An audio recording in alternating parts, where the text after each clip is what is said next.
Hello YouTube friends, I'm Dr. Jonah Shamarr and I'm a family doctor.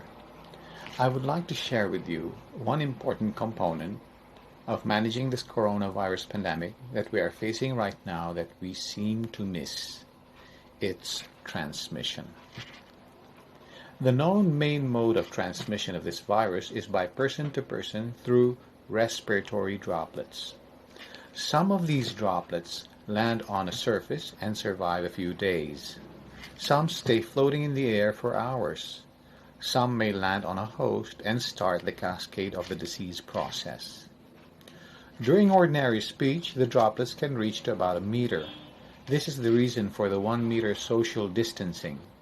However, during forceful cough, sneeze, or loud laugh, it can reach up to 10 feet or maybe more. Therefore, we must also focus on stopping the escape of these droplets from those that have it in order to stop its spread. Not all people that have the virus are sick. Some are simply carriers. They are who we call the asymptomatic carriers. Some get sick later after the incubation period. What is the incubation period? The incubation period is the time from when the virus enters the body until the person having it manifests with signs and symptoms. This period ranges from 1 day to 12 days, but for uniformity it was pegged at 14 days. The period of illness ranges from 7 to 14 days, up to 20 days or even longer. So on the average, the course is about a month.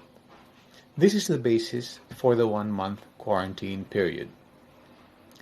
Since we really do not know who may be carrying the virus, unless they test positive, of course, which could take some time to know, it is very difficult to control its spread unless we do the following measure. Now here it is. Face mask. We all must wear face masks until the quarantine period is over. This is not to protect oneself from getting the virus, but rather from its escape from the person that has it. Commercial masks are now very hard to find, but you can wear any mask. Mask made from clothes, towels, or hankies, or anything that can hold the droplets from getting out. Now, where do you think Prince Charles or the others got the virus from? I am 99% sure it's from someone who had the virus but did not wear a mask and let out his droplets and his virus. The virus can only survive in a host person.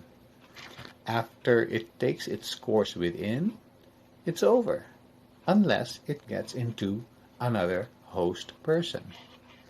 This cycle will never end until all persons on earth will have been infected. Some will survive, some will die, but we don't know who will survive and who will die. But how would you know who has the virus? This is next to impossible. We must assume that everyone is infected. If everyone in the whole world wore a mask for 6 weeks, the following would be the effect. 1.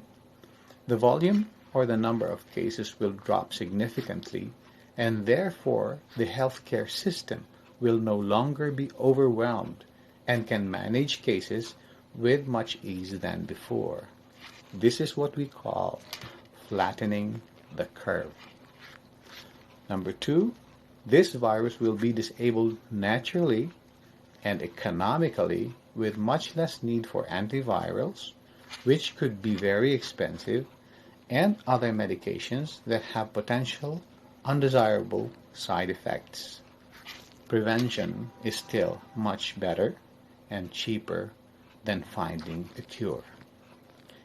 Did you know that in 1918, during the Spanish flu pandemic, they realized the value of face masks late in the course of the pandemic after millions have already died. They imposed the use of face masks at gunpoint. It was when the problem began to be controlled. Let's not repeat history, but rather learn from it. So, together with quarantine and social distancing, a very important component is donning a face mask, which must be continued for a period of 6 to 8 weeks after the quarantine is already lifted. This way, we avoid an economic and probably a health collapse. Until today, I still see on TV persons, politicians in session, the public in other places not wearing masks. And it is also where cases are highest in number. So I plead to the whole world to help control and bring down this pandemic by simply wearing your masks. Thank you and good day.